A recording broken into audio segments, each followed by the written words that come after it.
LinkedIn can be a great way to meet new people and sell lots more books. Today, you're going to learn how to do both of those things on our podcast. Hi, I'm Dan Janal, the author of Write Your Book in a Flash.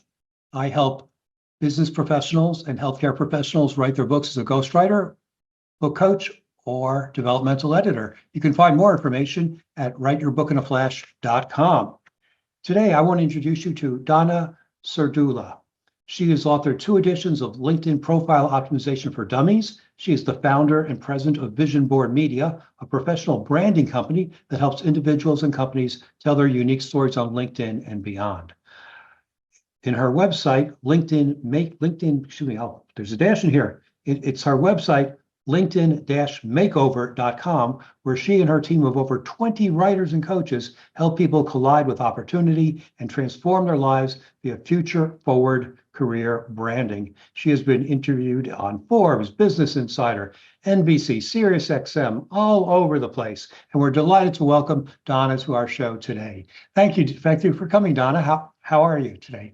Doing great, Dan. Thank you so much for having me. My pleasure. So tell us, give us the big picture. Why is networking on LinkedIn more important now more than ever? LinkedIn is a fabulous social network because it's a professional social network. It's a place to go for your career. It's a place to go to network with people who can help you succeed in your business and your life. Perfect. So we're going to focus on how can you build strong relationships on LinkedIn, because some social media platforms are just, comments and here and there, but you're saying that LinkedIn can really build community or build relationships. How can we best do that? With LinkedIn, you have to do a few things. The first thing is you have to make sure it's telling your story. So your profile needs to be crafted very strategically to your target audience and your goals, what you want out of LinkedIn, as well as what your target audience needs to know about you. And by adding your keywords as well, you're going to be more apt to show up in searches because people use LinkedIn to find people they need. And so it's a great place to collide with opportunity. It's also a place to really fortify your network. It's a place to make sure that all of the people that you've met and and you're meeting along the way are there connected with you on LinkedIn. So as they change and things happen to them, you're always kept up to date and they're kept up to date with you as well. And one step even further, now that you have your network, it's a place to network. It's a great place where you can post and talk about what's going on in your world and join conversations that are taking place on LinkedIn as well. So it really is, it's a great place for your career. It's a great place for your business. Donna, what are some best practices for business professionals who've written books regarding their LinkedIn profile? How can they make their LinkedIn profile really stand out to show that they are the person who should be hired for the next consulting or speaking engagement or to sell more books? Yeah. Well, if you think about it, having written a book, it's such a great credibility marker. And it's something to certainly mention within that LinkedIn profile. But we also don't want to think of the LinkedIn profile as simply just this, list of all of the things that you've done. You really do want to think ahead and think of what your target audience needs to know about you and what you want them to know about you. And so really think in terms of your goals and make sure when you look at that LinkedIn profile, you are telling your story and you're wrapping in that credibility, wrapping in who you are, what you do, how you help, why it matters, and what you stand for, and putting in there as well that you've written the book. There's areas for multimedia, so you can very easily add, a PDF of maybe the first chapter or two. There's places where you can put the picture of a book. There's so many places where that LinkedIn profile can tell your story, but also really, really showcase your expertise. How long can a LinkedIn profile be? A LinkedIn profile can actually get rather long, believe it or not. When we look at it at the very top, there's the background image and there's the picture and the headline. We move down a little bit. There's the featured section, which is a fabulous place where you can have your book website. You can have your own, personal website in there. You can upload great materials. But right below that comes the about section. And this is where you want to tell your story. After that, we have the experiences, which Dan, I mean, depending on how long you've been in business, that could go back pretty far. And then we get into the accomplishments, and that's where you'll see honors and awards and publications. It's where you can see courses and volunteer experiences. There's quite a bit that you can put there. So you really do want to look at this and say, this is about me. This is about all of the things that I stand for. These are the things that I've accomplished that I want people to know about. It is important to recognize, though, that there are things that you accomplish that maybe they don't help you anymore. Maybe they don't forward you. Maybe they don't necessarily are things that you want to do again. And in that situation, it's okay to cull and pull that stuff out. Really make sure it is who you are today and where you want to go tomorrow. Great. Now, LinkedIn lets you use hashtags and the @sign, but I have a feeling that a lot of people listening don't know what those tools are or the best practices for those. So can you give us like the dummies version of hashtags and @signs? Sure. So let's first say, in terms of the LinkedIn profile, at one time you could turn on creator mode, and that allowed you to put hashtags at the top of your profile to specify the topics that you talked about within your posting on LinkedIn. Recently, they've pulled that away. And so you may have it at this moment, but chances are it's not going to be there for much longer. So the hashtags within the profile, you could put them in there, but they're not really going to do anything for you. What you're referring to in terms of the hashtags and the @sign, that comes into play on when you post on LinkedIn. So when you get to the homepage and you see at the very top, that's where you can start conversations on LinkedIn.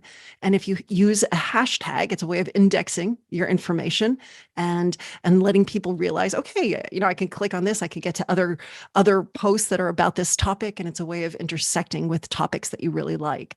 So hashtags are great for a post to really, again, index that content and let people know what it's about in a very broad-based way. The @sign, when you hit you're basically tagging a person. So you hit and you then start to type their name. So you could say @DAN and then space JANAL, and your name should pop up. What you'll see is, as soon as you do that, you type the and the person's name, a drop list will occur. And you can choose that person. Now that's dynamically linking them to the post. It's going to notify them that, hey, I just made a mention of Dan, and you're going to want to see why I've mentioned you in a post. So it's a great way of bringing people into the post. It's also a way of saying, hey, Dan, I want you to contribute. I want to pull you into this conversation. And so it's a great way of just notifying people. The thing is, if you do a bunch of people in a post and not all of them respond, the post doesn't do so well.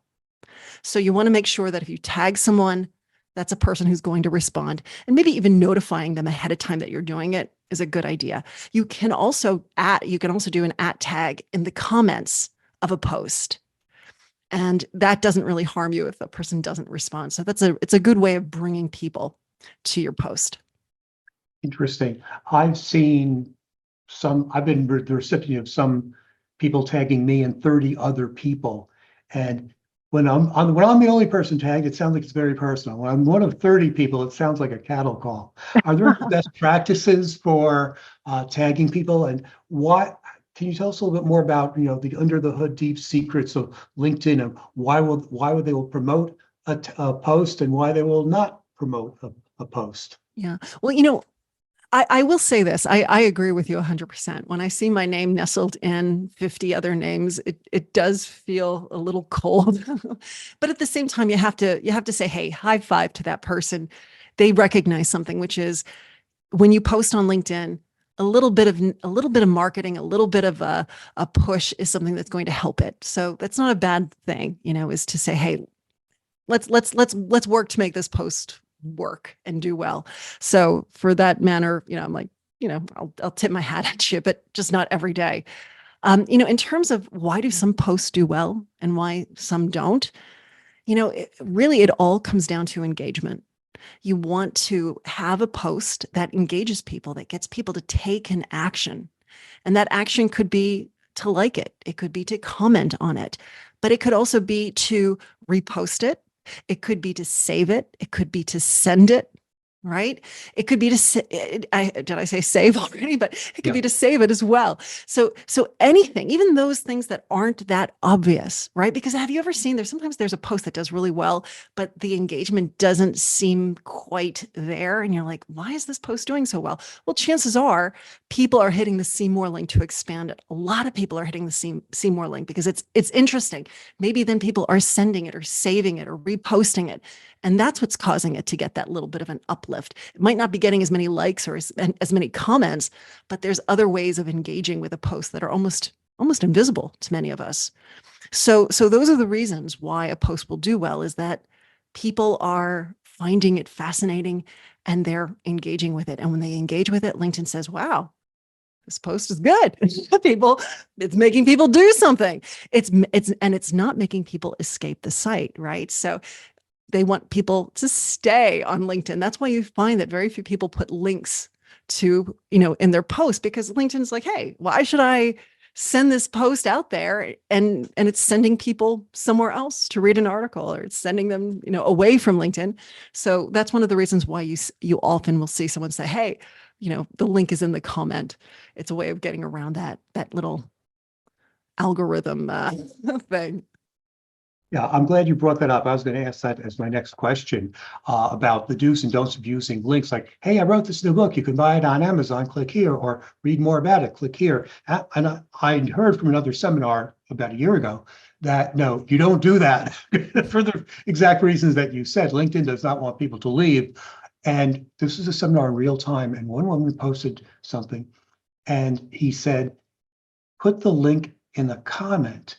And we could actually see in real time that this post was going mad, wild, because it was getting engagement from the other 40 people or so in the seminar, but it had the link in the comment. So I'm glad that that still works as a tool. And I actually did that with a friend of mine, and she was like, why don't you do that? And I told her why. And she said, and it works. So it makes it sense. still does. But Dan, I'm going to say this, and that is, I think if we approach LinkedIn with this desire of hacking it, of almost, making it do our will, we're always going to fail, because LinkedIn wants a very natural, organic, authentic type of connection and engagement.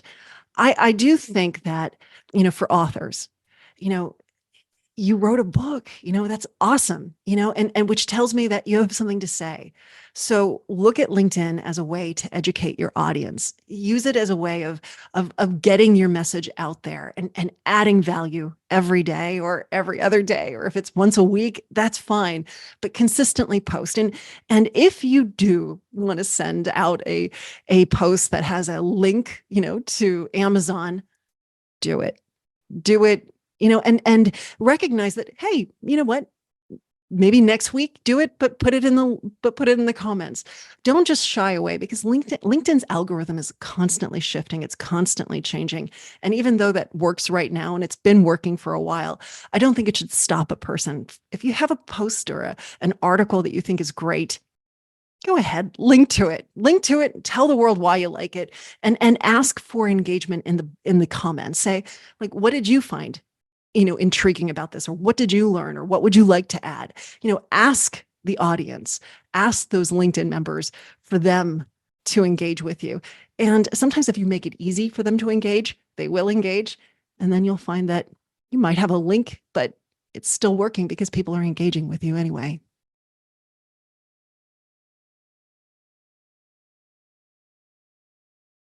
If you want to post Amazon, just post Amazon and see what happens. Perfect. Final question. Who is your ideal client and how can they get in touch with you? My ideal client is anyone who is looking at LinkedIn and saying, ooh, I think there's opportunity out there, but I'm not getting it and I don't know how to get it. And I recognize that my brand is important, but I need help articulating it. So that could be authors, that could be executives or professionals. It could be business owners. It could be companies who are looking at their employees and saying, our employees can be a great way of telling our story as well. So all of these people are people who can use help really articulating that story, and they need someone to be that objective third party eye to really make that story something that's engaging and strategic for their target audience. And what is your website where people can find more information? Yeah, they can go to linkedin-makeover.com. Perfect. Thank you, Donna, for being on our show today. You've given us a lot of great information this week and last week. So check out both of those recordings, and also more than 200 other recordings on YouTube to help you write your book in a flash.